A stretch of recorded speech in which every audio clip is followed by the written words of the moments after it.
Hey, what's up, guys? Welcome back to Young Heretics 2025. We kicked the year off with an international Twitter war over translation. We got a Christopher Nolan Odyssey coming out, and we are reading the Aeneid. I'm thinking we're so back, baby.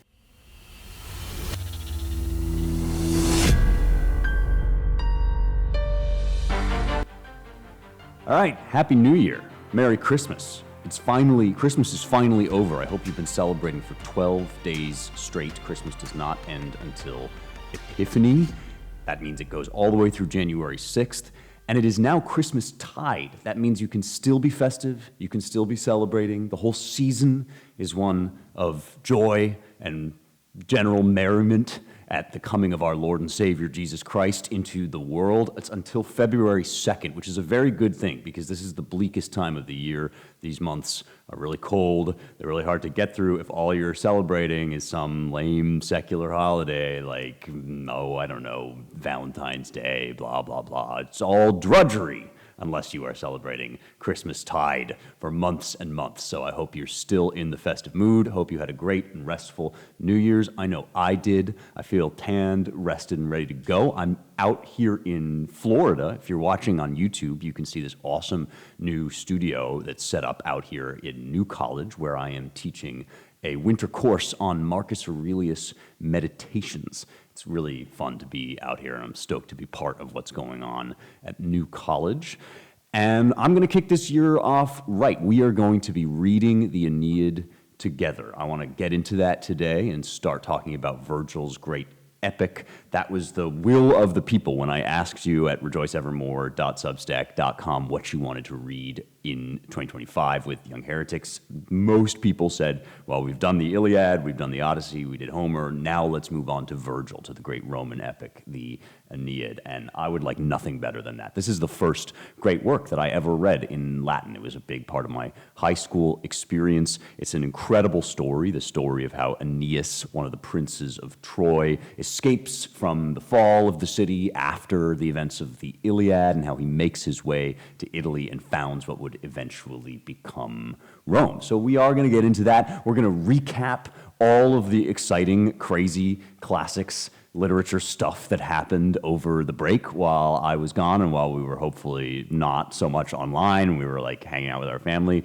There was some crazy stuff going on in the Twitter world over the Odyssey and how to translate the Odyssey. So I'm going to recap some of that. But first, I am very excited to tell you about our new sponsor. Field of Greens is now sponsoring Young Heretics, which I'm thrilled about because this is a product that I can heartily and thoroughly recommend. You know that I like to keep healthy. It's the beginning of a new year, and we're all thinking about how to kind of get back in shape or how to up our fitness game. I think it's really important for people like us that like to read, like to talk about literature and intellectual stuff. You can't just be a brain in a jar. You have to have a sound mind in a sound body, and a big, big part of that is diet and nutrition. Now, there is a ton of gunk out there, a ton of stuff that people will try to sell you, supplements, nutrients, yada, yada, and they'll go off in this like hyper scientific kind of rant about all the things that you need to be buying.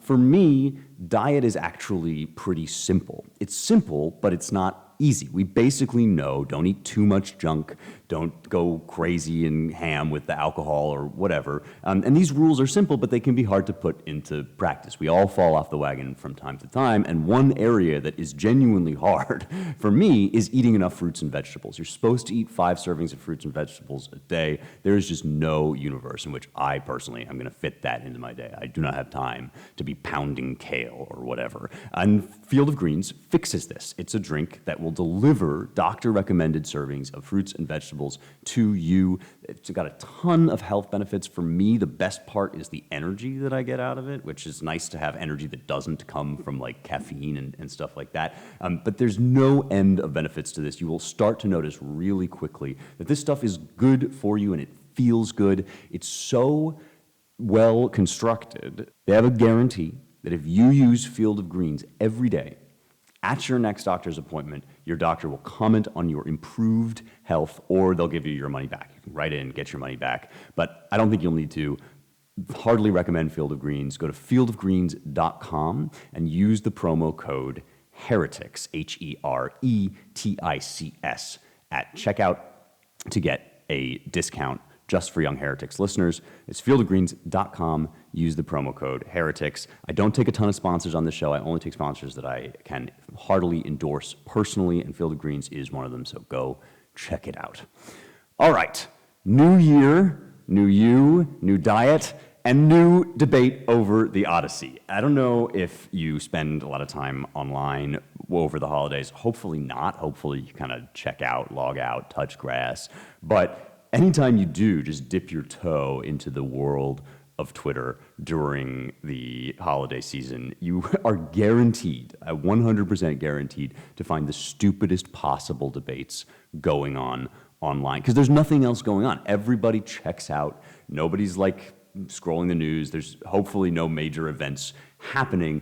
And what that means is that the people who are online, who are addicted to having fights on Twitter, get into giant fights on Twitter. And it's not that these fights are completely without merit. There was one about the H-1B visas and immigration, and that's an issue that we should be talking about. But I can't help feeling that people talk about this stuff because there's nothing else to do, because there's nothing else on TV. So now we're going to get into this giant intra-MAGA fight over H-1B, and I'm not going to talk about that at all on this show. It's just not the subject of Young Heretics. We don't really deal a ton with politics unless we can bring some kind of ancient wisdom to bear upon it. You'll probably hear about the H-1B fight from the other Klavan, my father, Andrew Klavan, but from me at Young Heretics, you are certainly going to hear about the other stupid Twitter fight that we got into, and that was Odyssey-gate. We've been talking about Homer on this show for a long time. You've heard me read and translate and talk about different translations of the Odyssey, and it actually turns out that these two Odyssey-related topics that came up on Twitter are related to one another. We had Christopher Nolan's new Odyssey adaptation after what I thought was the kind of fail of The Return with Ralph Fiennes that didn't really do it for me. Now we've got a new Odyssey movie to get our hopes up about. And there was a renewed debate over Emily Wilson's translation of the Odyssey. And you guys know that I love to nerd out about translations. So this was like catnip for me. I really, really had to stop myself from scrolling all the time this Christmas season. My family was like, Spencer, what is going on? We're like at Christmas dinner. I'm like, wait, but somebody just posted a comparison between Emily Wilson's Odyssey and the Fagel's translation. And look, it's side by side and you can see all this stuff. So I want to do a little recap here and fill you in on what happened if you weren't online. God bless you if you weren't online. Because I actually think that it was kind of revealing about the state of the discipline of classics, where things are, and it was relevant to our journey here on Young Heretics as we move on from Homer and into the Aeneid and into Virgil. So let's do a TikTok recap blow by blow so I can fill you in and I'll give you my take on each element of this whole story as it goes along. It all started with The Return, the movie that I thought kind of sucked. You can go back and you can watch my review of it. It's on this channel. The most recent episode I did right before the close of the new year was to say that this movie with Ralph Fiennes, Juliette Binoche, that I've been so looking forward to. We kind of did a whole series about Homer just to get ready for it. Just didn't deliver the epic poem that we know and love. They stripped all the gods out. They gave it a huge sort of weight of modern angst that just wasn't true to the poem, and they sucked the joy and the life out of Homer. So The Return kind of sucked, and it was very disappointing. But wait, at the 11th hour, after we thought all hope was lost, when it seemed that the courage of men had failed and the Rohirrim were scattered to the four winds, then at that 11th hour, suddenly a new hope arose. Christopher Nolan to the rescue. He of the great Batman franchise, he of the Oppenheimer movie, which I generally thought was pretty good. Christopher Nolan announces that his next movie is going to be an adaptation of Homer's Odyssey. Will it be any good? This was the first thing. I reserve judgment. I've been burned in the past, most recently by The Return. I've not loved a lot of modern movie adaptations of the Odyssey, but I do like Nolan. I really liked his Batman, the one with Christian Bale. And I thought Oppenheimer was a really interesting take on the atomic revolution and quantum physics and the scientists that were politically involved with that. So I reserve the right to wait and see if Nolan's Odyssey is good. I would describe myself as like cautiously optimistic. And this was one of these things that, like, sometimes I talk about the Spencer Klavan bat signal when something happens on Twitter, that it's like 5 different people at once text me a tweet or an announcement before I even have a chance to see it. There's something about this announcement that was obviously just catnip for me. And so a lot of you guys wrote in and you said, what do you think about this? What's going on? I saw a lot of negative commentary. I saw a lot of people just getting very down on this before we even really know what it's going to look like. The announcement came along with some of the cast that has signed up for this.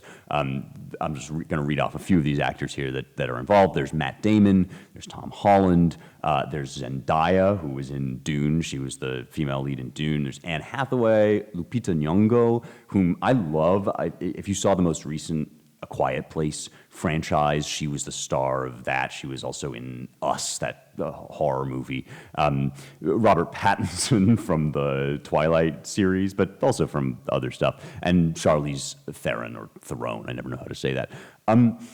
Everyone kind of freaked out about this, and people texted me like, oh my gosh, I can't believe Zendaya is in this movie. People really hate Zendaya for some reason, I think because she's kind of in everything, and people feel like she's being forced on us, and maybe she's not as charismatic and talented as she's been made out to be. I think there's some truth to that. I think she's maybe benefited from like grade inflation after 2020, and everybody wanted like sort of racially ambiguous people to be playing these parts and starring in things. But you know, I kind of like Zendaya. I think she's kind of got one mood, and it's pouty, but that's all right. That's not unique to her. And people were reacting as if like Zendaya is going to be playing Penelope or something, which would be a disaster. If she was playing Odysseus' wife, the long-suffering, waiting, faithful woman, I think that would be the wrong move for Nolan. But you noticed they haven't announced who everybody's playing here yet. So I think, you know, keep your powder dry. I can actually imagine a really good arrangement of these actors into the Odyssey. So if you think about the characters who are in the Odyssey, right? You've got Odysseus, obviously, the man journeying from the veteran leaving Troy and journeying home, trying to make his way back for 10 years. That's an obvious Matt Damon role, I think. You know, he's got to be older than some of the other characters, although he doesn't have to be ancient, but he's been away at war for 10 years, and then he journeys for 10 years, so he's going to be kind of a mature and adult part. So that could be a good role for Matt Damon. Then you've got his son, Telemachus, who's waiting at home, kind of coming of age. Tom Holland is an actor who is perennially coming of age. He's going to be like 55 and still playing these roles. He's just got that boyish face, and I'm sure he'll like spend his whole career playing kind of like the young, fresh-faced guy. So I don't know. He seems like a potentially good Telemachus. Certainly a better choice for Telemachus than the guy who played him in The Return, who was this like very like, I don't know, willowy sad boy like moping around. I think Tom Holland could be a good Telemachus. You've got Penelope, obviously the wife, waiting faithfully at home. In this list, it seems like Charlize Theron would be the obvious pick for that. Maybe Anne Hathaway, I don't know. I think people are very divided about her too. She's sort of like Zendaya in that she's kind of, she's weirdly a divisive actress, but I think Hathaway could also be a good Penelope. So there's some good options in there. You've got Antinous, the suitor, who is kind of eating Odysseus out of house and home. Good options for that in here too. I think Robert Pattinson would probably be a good Antinous. Lupita Nyong'o, like I say, an incredible actress. I really love her. She went to Yale Drama School, and my one brush with greatness when it comes to Lupita is that one time I was in a play at Yale, and we found like a pair of shoes that she had used, and we all freaked out because it was very, very exciting that this famous actress had used these shoes. But I actually think she's phenomenal, and she would be a good Circe, the witch queen. She would be a good Calypso, the sort of nymph goddess who keeps Odysseus with with her for 7 years. There's definitely good roles for Lupita in there. Zendaya, whichever one Lupita doesn't play, Zendaya could be the other. She could be a Circe or a Calypso type, perhaps.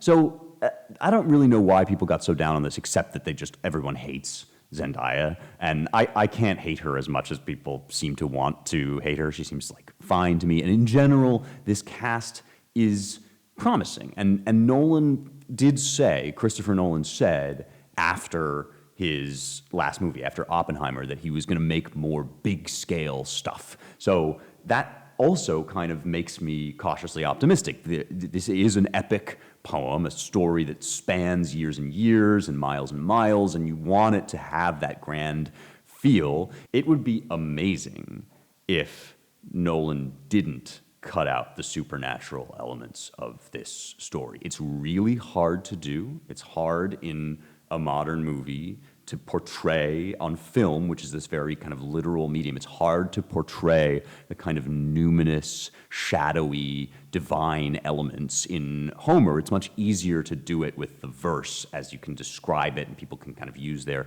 imaginations. It's really hard to put that supernatural stuff on screen. But the more I think about this, the more I just feel like these stories don't work without the supernatural. They are not naturalist stories. The world, as Homer seems to have experienced it and the ancient Greeks experienced it, that world was not the naturalist world that we think we live in, that is just purely made of bodies moving through space. And I don't even think that we live in that world anymore. I think the times they are a-changin'. That's one thing that after I came out with my book, Light of the Mind, Light of the World, which is about the failures of materialism and how materialism has exhausted itself, I really realized that kind of without knowing it, I was cresting this wave. There's a whole bunch of people who are figuring out that you can't just describe the world using bare mathematics, using raw material. You actually have to think also in terms of form and ideas and these immaterial things.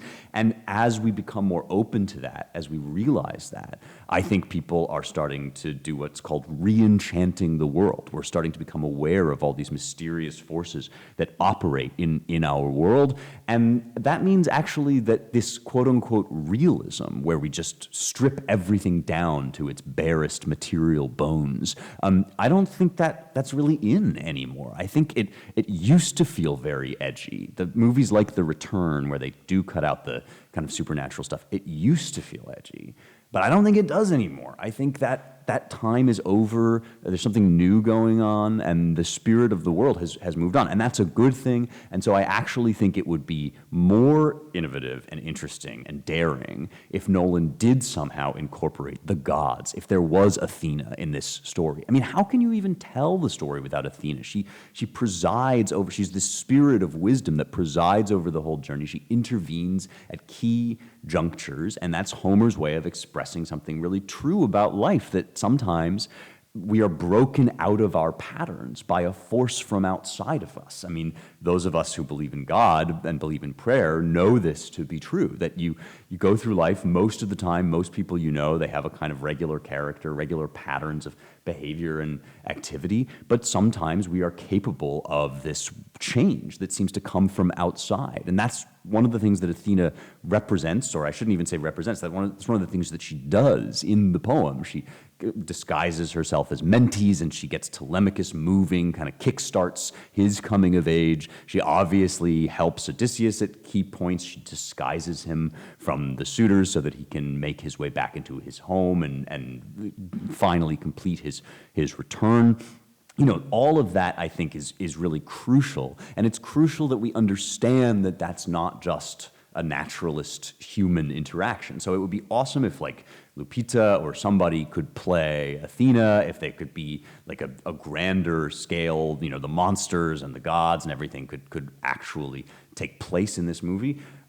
We shall see. I won't rule it out. I'm not going to count Nolan out here. I think he is somebody that could do this. But that's the state of play at the moment. I'm going to be keeping an eye on that. Even as we move on into the Aeneid, I'm going to be keeping an eye on, how things progress with the Nolan Odyssey. I'm not as down on it as other people seem to be, but I would love to hear your take. So write in. You can always write into me at rejoiceevermore.substack.com. When you become a subscriber there, you can get access to my email, and we'll talk more about that. I would love to hear your takes on it. But that is just the beginning of what we have to catch up on, because after the Christopher Nolan movie was announced, Stage 2 was initiated. And Stage 2 happened when this guy called Matt Ramos on Twitter basically heard about the Nolan Odyssey, learned a little bit more about it, and then tweeted out this astonished tweet, shocked to discover that this movie is going to be based on a poem that is more than 2,000 years old. And he was like, no way, what? And this led scholars around the world to gather together and ask, who the heck is Matt Ramos? Does anybody know who this guy is? I have done my best sleuthing. I have scrolled this man's Twitter page for hours, and I still don't know the answer. I do not understand. This is the great mystery of our times. Who is Matt Ramos? He seems to review superhero movies on YouTube. Anyway, I guess he's got a pretty big following. Good on him. Seems kind of nice that he's discovering the Odyssey for the first time. But there ensued an incredibly stupid fight over whether or not we should be mad at Matt Ramos for never having heard of the Odyssey. Now, I have a take on this, and so I wish to intervene here, because on the one hand, yes, of course, a kid of Matt Ramos's age should know about Homer's Odyssey. He should have been taught about it in grade school. This should be basic 101 stuff. People ought to know about our literary heritage. That's why I started this show. It's because I was sad that people didn't know. People were not being taught this stuff in school, and people weren't getting what I would consider a true classical education, a grounding in the Western canon. They weren't being given access to their own tradition, right? That's what this show is all about. So on the one hand, yeah, I totally think that somebody like Matt Ramos ought to, in some abstract sense, ought to know what the Odyssey is. He obviously doesn't. He's obviously discovering it for the first time through the Christopher Nolan announcement. And that kind of sucks. On the other hand, am I surprised? No, not at all. This is the state of the world. I've known about this for a long time. I think we all know about this. And if you're here, if you found your way to this show, it's because you also know that this is the way the world is right now. We're living at the end of many, many decades worth of educational decline, and purposeful decline, chosen decline, right? People said, we don't want the canon anymore. It's oppressive, it's exclusive, it's patriarchal, it's whatever. It's all this bad stuff. And so they cut this stuff out of curricula in the universities, in the grade schools, and that stuff has consequences. What did you think? Did you think that was going to just go on kind of with no results or ramifications because it's all ivory tower infighting? No, this trickles down into what kids learn in school, and it's one reason why we have such a gullible populace right now. Why people will fall for anything is because nobody's teaching them anything. And so there is this state of the world now. I mean, dare I say it is like a systemic problem that's going on, that people aren't taught basic things about the great works of the West. And when I say it's systemic, I really mean that, because it's a system, right? Our educational systems have been degraded to the point that they produce people, well-meaning, nice, good, charming people, who don't know basic things like the fact that the Odyssey exists. Is this Matt Ramos's fault? Kind of, but really not, in my opinion, in the last analysis. Yeah, he could have taken the initiative, and maybe should have taken the initiative, to go and supplement his education. He should totally be a Young Heretics listener. Matt, if you're out there, come hang out, come do an interview. I'd love to talk with you about this.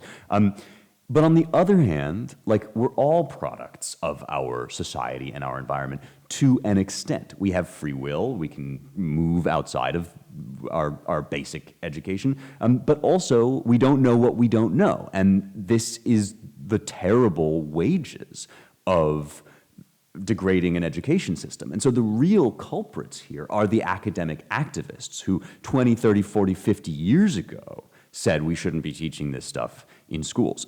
Matt Ramos is, in a big way, the victim of those movements, even though he now has personal agency and now should correct his ignorance. And so there are two major mistakes that we can make here when we're confronted with this sort of thing. And people made both mistakes online. One rule of the internet is if a mistake can be made, if a stupid take can be had, it will be. And this was a debate that proved that out.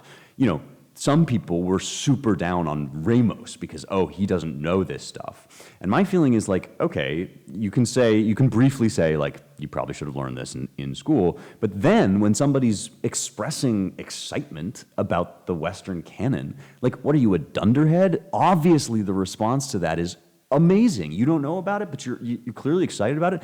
Let me tell you, like, come on in. Because if we don't have that degree of openness, right, in our movement, if the classical education movement doesn't have that excitement for new people to learn about it, then we're going to be the most repulsive movement around. Like, we're obviously going to leave people put off and turned off by this attitude where it's like, how can you possibly not know about the Odyssey, right? Like, that is a really, really easy way not to win over new converts. And then the Matt Ramoses of the world are going to be like, well, obviously I don't belong in that club. Like, I didn't get membership somehow, so I'm going to go somewhere else. I'm going to turn to the libs and to the left. You know, I'm going to turn to people that just think the canon is garbage because I'm being made to feel bad about the canon. So obviously it is oppressive and exclusionary, and that is how you get the other really stupid take about this, which was the left-wing take, right? If the right was kind of like, how dare you not know about the Odyssey,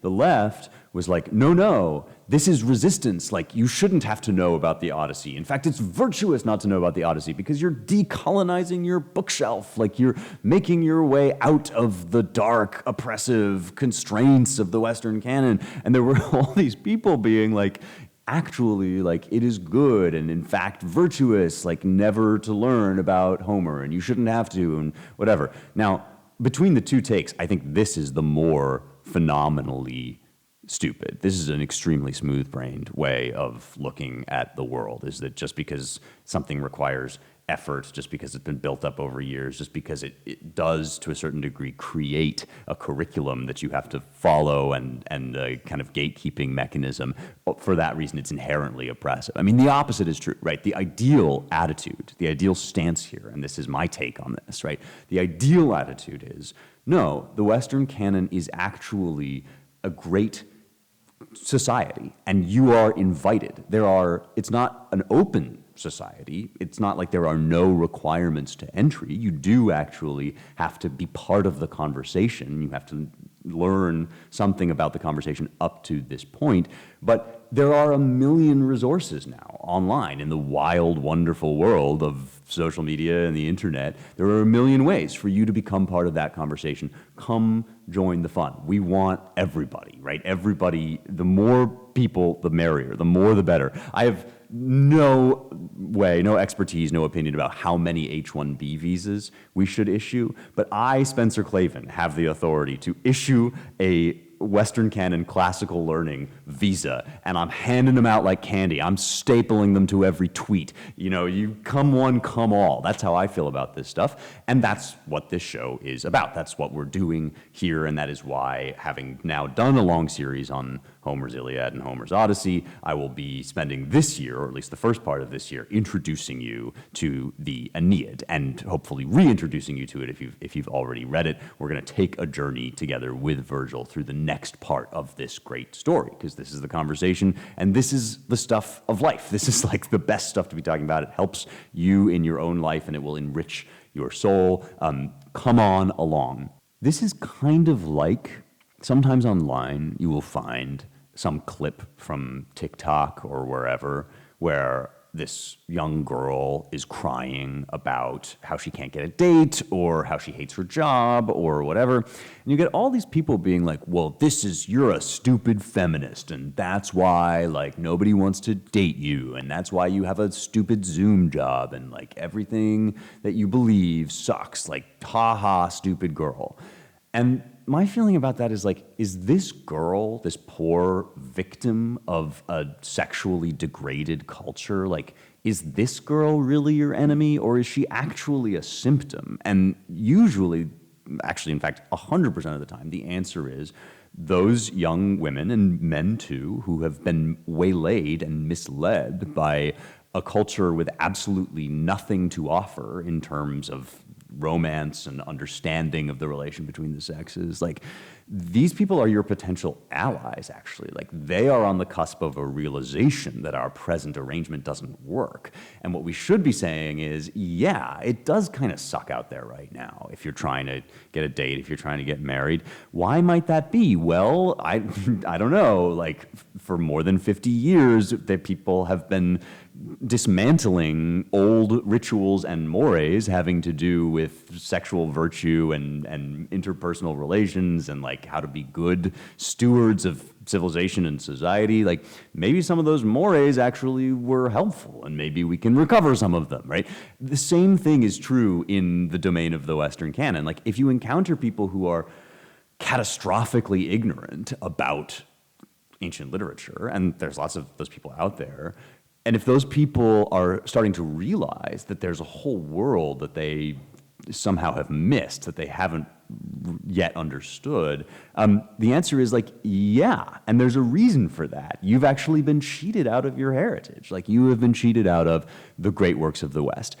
If you don't say that, if instead you reject and scorn and shun them, they will naturally be inclined to turn toward the people that do want to dismantle or subvert or undermine the true traditions of the West. And that is exactly what happened next on Twitter, because the next rule of the internet is, however stupid a debate is, it can always get stupider.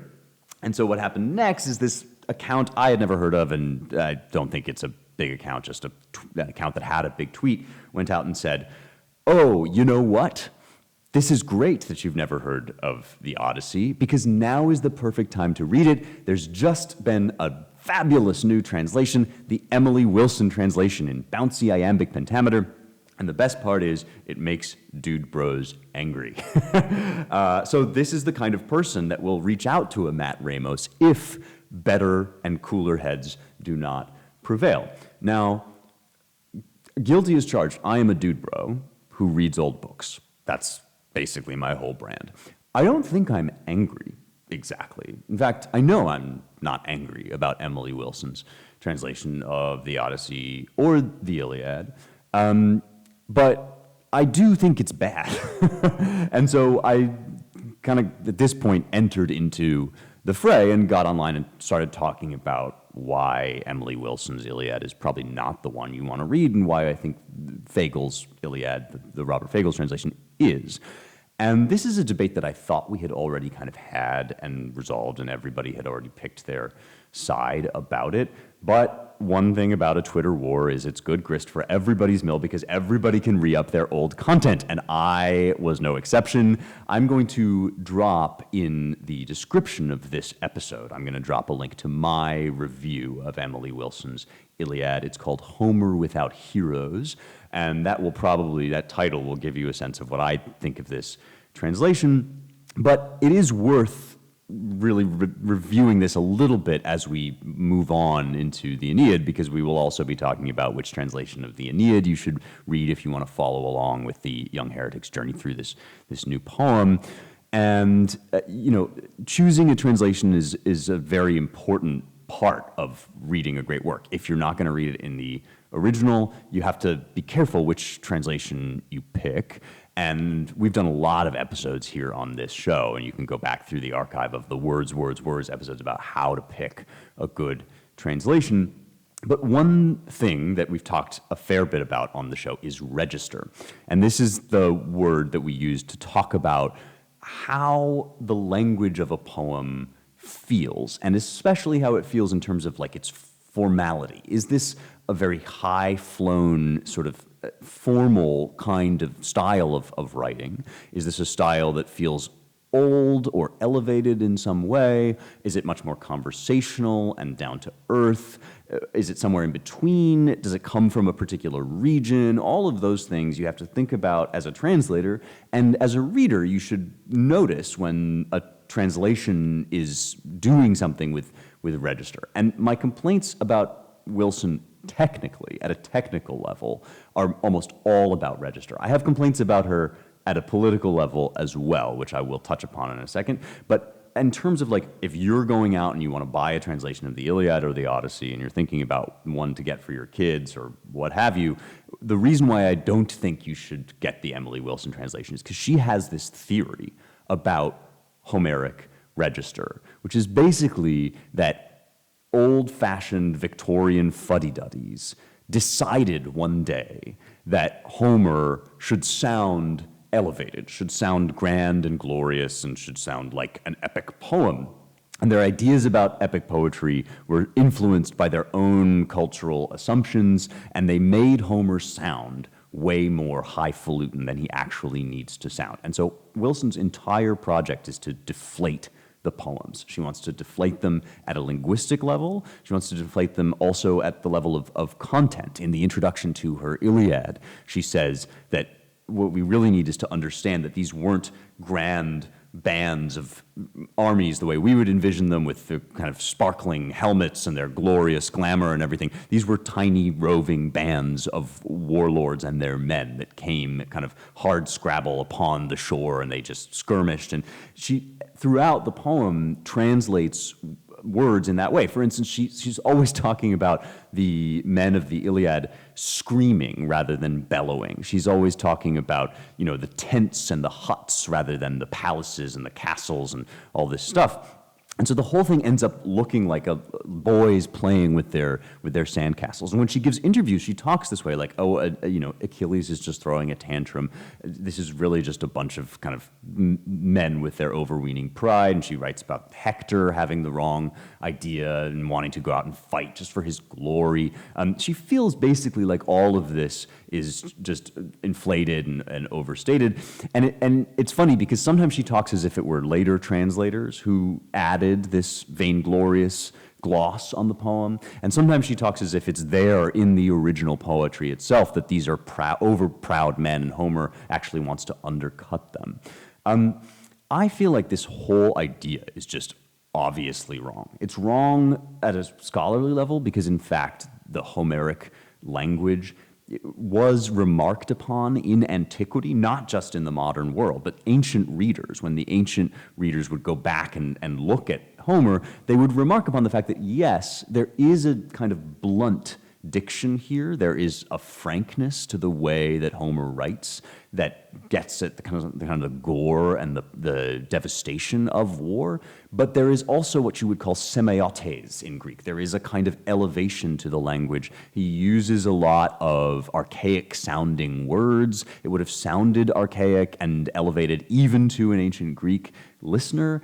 And there's even a degree to which, like, sort of the way that Shakespeare writes, nobody talks like Shakespeare in real life, even in Shakespeare's day. They would have sounded more like Shakespeare in Shakespeare's day. But there's still an elevation to Shakespeare's poetry because it's art speech. And the German word here is Kunstsprache, which is a wonderful German compound, meaning basically it's an artistic imaginary world that gives this kind of gloss to what's going on. And I think the whole point of that is that, yes, these are just people. Yes, they are just men, Bronze Age warriors gathering together. And at the same time, the spiritual implications and the drama of what's going on is elevated. And part of the point of art is to reveal that elevation in the daily lives of men and women, and to show how the gods might be involved, might even take an interest in these petty squabbles, which admittedly sometimes are petty. They are not necessarily the best judgment always on display. You do have moral disputes within the poem about whether it's even right to fight for Helen, and all of that stuff is there. But there is also grandeur and there's also glory, and that's real and it's worth dying for. And you have to find some way in a translation of conveying that, both in the Iliad and the Odyssey, which is why the opening of Wilson's Odyssey, "Tell me about a complicated man," is just falls with a thud. And the whole translation for me falls with a thud. I think that's basically the problem. And a lot of people were saying this in the wake of this Twitter dispute. It also, complicated is a translation of the famous polytropos, the Greek word many-turned or twisting and turning. And one of the interesting things about Wilson's translation is if you look at it at a word-by-word level, you'll realize that in her effort to make the poem more immediate, more blunt, more brutal, she often actually ends up with less successful renderings of the Greek. The usual way to render polytropos is something like a man of many twists and turns. And obviously Wilson wants to write in iambic pentameter, which is the language of English epic, so that's fair. That's the meter that we typically use for epic. But she also wants to deflate the sort of grandeur of some of these poems, and so complicated is a more pedestrian word. It's more common in our speech. And so the idea of complication is something we're all familiar with. Man of many twists and turns sounds more quote unquote poetic. But here's the problem. The whole point of the word polytropos is that Odysseus is a man of many twists and turns in at least two ways. He's internally complicated. He's internally confused about who he is, and we are having to learn the many twists and turns of who he is. And so complicated gets that, but he's also a polytropos man in that his wanderings take him through many different turns. He has to go around in this circuitous route to make his way back home. And complicated doesn't actually really get that at all. So we actually lose some of the meaning of the poem in Wilson's effort to deflate it. My other complaint about this, which is purely political, is that Wilson obviously has a sort of toxic masculinity critique of the poem. She thinks that the male values of the warriors in these two poems are overblown, often foolhardy, often evil even, or oppressive. And she has said this in interview after interview when her Odyssey came out to great fanfare. It was kind of the peak of the #resistance vibe. It was Donald Trump's election had made everybody very concerned about quote-unquote women's issues, and this was the first woman to translate the Odyssey into English. And there were all sorts of interviews where she talked about how she was bringing her perspective to bear upon the poem and whatever. And then when that moment kind of passed and people started to raise eyebrows about this and say, look, like, you're a translator. You're not supposed to be doing politics with this poem. Then she was like, oh, yes, no, I'm just a translator. I'm not political at all, and I'm not woke or whatever. And as the political winds shifted, she kind of walked back her woker statements. And I just found that very cowardly, and I think it's emblematic of a thing that people do when these social justice movements become in vogue. You'll get these maximalist statements. Yes, we need to uplift women's voices. We need to #resist, et cetera, et cetera. And then, inevitably, that fervor passes, that moral panic dies down, and suddenly it's like, oh, no, I'm not pushing a political agenda. I'm just translating Homer, or I'm just trying to make an adaptation of Lord of the Rings, or whatever. And this is a double game that gets played quite a lot, and I think it's dishonest and it's ridiculous. So on all of these counts, don't read the Wilson Iliad. Get the Fagles. The Fagles is great. I mean, I've been using it throughout as we talk about these poems on this show, and I'm actually not going to recommend the Fagles translation of the Aeneid. I'm going to talk in a second about which translation I think you should get, but for the Iliad and the Odyssey, really, it's hard to beat Fagles. I don't think we will need another one until many years down the line, just because language will eventually change enough that we need a fresh translation. But we're not there yet. Anyway, that's, I think, so far the full roundup of everything that's been going on Twitter since we last recorded this show.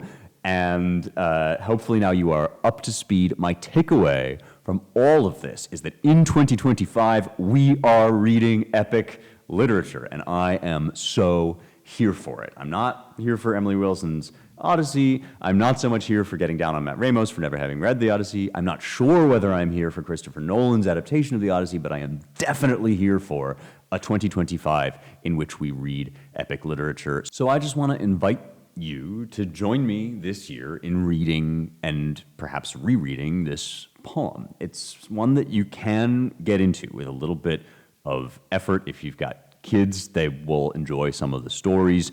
If you've read it before but you want to try it again, you can always reread this poem. It's truly one of the great works of Western literature. And there is a fun debate that I hope we will all participate in over whether Virgil, the author of the Aeneid, is better or Homer is better. Obviously, Virgil comes later, so there's what you would call the anxiety of influence there. And if ever a poet felt the anxiety of influence, it was certainly Virgil. This was a Roman poet at the dawn of the Roman Empire, looking back upon the tradition of Greek poetry and asking, well, yeah, we are on the verge of conquering the world. Yes, we have this great military, but what if the Greeks are just better at culture than we are?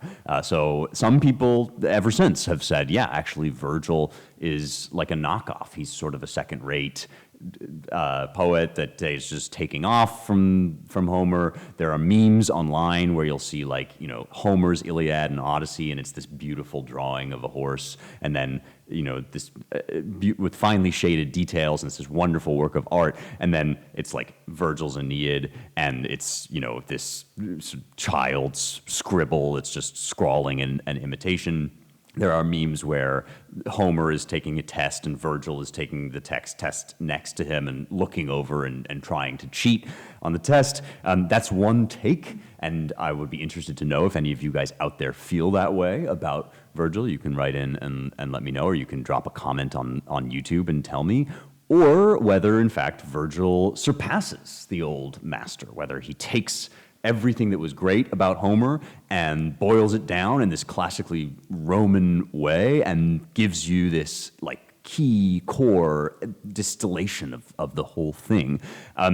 This relationship between the Romans and the Greeks is a lot like the relationship now between America and England. America actually arose, obviously, out of England, but we became politically, militarily much more powerful. But we always have this backwards-looking worry that our culture has never been as great, that our culture is dumber, that it's more blunt, that we don't have the great tradition of the European novel and drama and all this stuff. And look around, what do we got? We got Marvel movies, right? So the question is Virgil's Aeneid a Marvel movie? Is it a sort of derivative rehash remake? Or is it something new and exciting? Is it Mark Twain? Is it F. Scott Fitzgerald? Is it the great American novel, except it's the great Roman epic poet? I'm not going to pronounce on that just yet. I'm going to let you guys write in and tell me, like I say, comment on YouTube or write in on Substack to let me know. For now, I'm just going to give you a brief introduction to what this poem is and what you can expect, and then we will launch in next time as we get into the story of Aeneas and what happens. But what are we looking at? I always want to make sure off the bat, for the Matt Ramoses out there, or even for people that do know about the Aeneid, but maybe it's a little bit hazy, like you haven't thought about it in a while, I want to make sure that we are clearly on the page together about what this thing is. So when are we talking about? Well, we're at the end of the BC era. We have, like I said, we've just begun the Roman Empire in 31 BC, and now it's between 29 and 19 BC that Virgil is composing this poem, and he is writing the poem. Unlike Homer, who was an oral poet who spoke and sang, Virgil is writing the Aeneid, and he's carefully composing it in the Augustan era, which is this new golden age of Rome. We've just had this bloody series of battles and civil wars between Mark Antony and Augustus Drusus, and we had Caesar before that, and the end of the Republic has been extremely turbulent, and now we have this new dawn of Roman greatness, and this poem is very self-consciously an attempt to write an epic, to give Rome its own Homer, something new to go with this new era. And so that's where we're at. We're actually just butting up on the age of Christ. So we're really coming to the very, very end of the BC years, and Virgil dies in 19 BC, leaving the poem unfinished to some degree. There is scholarly debate over whether he left it truly unfinished, like the ending is not the ending he intended, or whether it's just that he had a few lines left to work on. We're not totally sure about that. When we get to the end of the poem, we'll talk all about that. But that's the when of it all, right? That's the time period, the time frame that we're in. So many hundreds of years after Homer and after the golden age of Greece, as Rome is looking back to that, there's a famous line that I've quoted before on the show from Horace, the Roman poet, that Greece, once conquered her savage conqueror. Now, what does that mean? It means that when Rome took over, and it did take over Greece as well as a bunch of other places around the Mediterranean, as Rome's military power grew and as the empire came into flourishing, that anxiety complex that I was talking about created a situation in which Roman intellectuals started to Hellenize. And this had been going on for a long time, but it really became a live cultural issue, that Greece was done as a military power, as it becomes a ward of the Roman state, but Greek culture kind of takes over Roman culture from the inside out and colonizes from the inside out. The Romans were great at cultural appropriation. It was one of their major skills. If you read Polybius' histories, you find him talking about this. And they certainly recognize the greatness of the Greek philosophical tradition, the Greek literary tradition, and this was part of that. Virgil's relationship to Homer is a part of that. He's writing in a world where any intellectual, any high official is probably going to be schooled in Greek and in the Greek tradition. They're going to be bilingual, a bilingual upper class. But Virgil's writing in Latin. And there's really not a great epic tradition in Latin. There is Ennius, the Annales. There's a prior epic that we don't have in its complete form anymore. So there is something before him, but there really isn't a Homeric poem in Latin. So it's important that Virgil is writing in Latin, even as he's engaging with a Rome that is very, very interested in, and in some sense a little bit wary, and certainly a little bit self-conscious about Greek culture, Greek civilization. So all of that is at play in this Augustan era where Virgil is trying to think, like, what can I do to rival Homer? Well, the first thing he does is he shrinks Homer down into a little bite-sized package. And this is one way for us to get a sense of thinking about what is this poem, how can we keep the whole thing in our minds? For a very long time, people have recognized that the Aeneid is basically a mini Iliad and a mini Odyssey. And the mini Odyssey actually comes first. So the first 6 books, the first 6 sections or chapters of the poem are loosely based on or imitating, repurposing, and kind of playing with Homer's Odyssey, the journey story, the story of the man who must flee from war, whose war is over, and now he must go on a journey. Aeneas, the hero of the poem, is a prince of Troy. He's a brother of Prince Hector, who is the great hero, the Trojan hero of the Iliad, and he's one of Priam's sons. He's a prince of this Trojan citadel, the prince of the Trojan city that has fallen to the Greeks. So we're really beginning here where the Iliad ends, and Aeneas has to flee from his city, which is falling, and he goes upon an Odysseus-like journey. For 6 books, you get a little mini Odyssey as he tries to find his way to wherever he's going to go. He's effectively a refugee from war, from this fallen city. And for 6 books, we get the Odyssey part of the story, and then for another 6 books, we get the Iliad part of the story, because what happens next is Aeneas lands in Italy, and he has to do battle in order to found a city. Dum conderet urbem is a famous line from the opening of the poem, until he could found a city. So that's 6 books of the Odyssey, 6 books that are based on the Iliad, the poem of war, and you chunk them together and you get 12 books, which is only half of a Homeric poem. The Homeric poems are all 24 books long. Virgil's Aeneid is 12 books long, and each one is basically a quarter of one of the Homeric poems. And so you can say that this is derivative, or you can say that this is one-upsmanship. This is saying, I can do in 6 books what you had to do in 24 books, and I can do in 12 books what you had to do in 48 books. The whole thing is 9,896 lines, very readable. And the last thing I'll say to introduce this poem before we go is that you should pick up, if you're reading this in translation, I would recommend picking up the Alan Mandelbaum translation. I have it here with me. As always on these series, I'm going to be writing my own translations of key passages for the show, but since I have not yet written a translation of the Aeneid in full, I really recommend this Alan Mandelbaum translation. There are a ton of translations out there, and I will do a short episode. Our next episode will be a words episode about all the different translations and how to pick them and some of the ones that I like. But just off the bat, I would recommend getting the Alan Mandelbaum.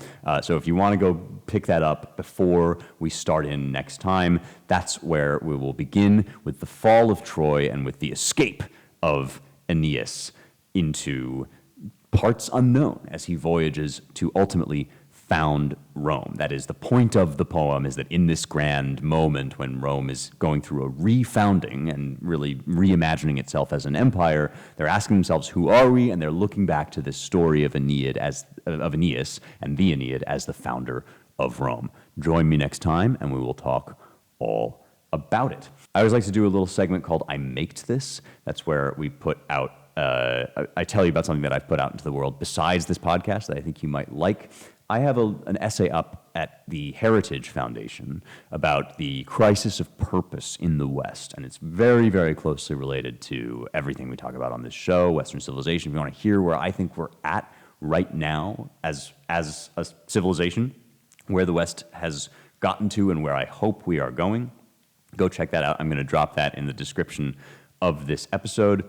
And please, don't forget to get your copy of Light of the Mind, Light of the World, Illuminating Science Through Faith. I'm so grateful for all of you that have written 5-star reviews of this on Amazon. There's a lovely review of it in commentary that I found just very moving and great to read and see the book continuing to get some press. Go check that out. Check out my Gateway to the Epicureans, which is a book, a collection of Epicurean philosophy that I've put out in my own translation, and write in at rejoiceevermore.substack.com with your Aeneid-related questions. I'm going to start doing the mailbag again, bring that back for this year. Love to answer your questions, love to hear your comments. You can DM me on Substack, you can tweet at me, at Spencer Clavin, however you want to get in touch with me. That would all be much appreciated, but the easiest way is at rejoiceevermore.substack.com. Welcome to 2025. Get in, loser. We're reading epic literature. Go get your copy of the Aeneid, and let's talk about it more next time when I see you again for more truth, beauty, and the stuff that matters.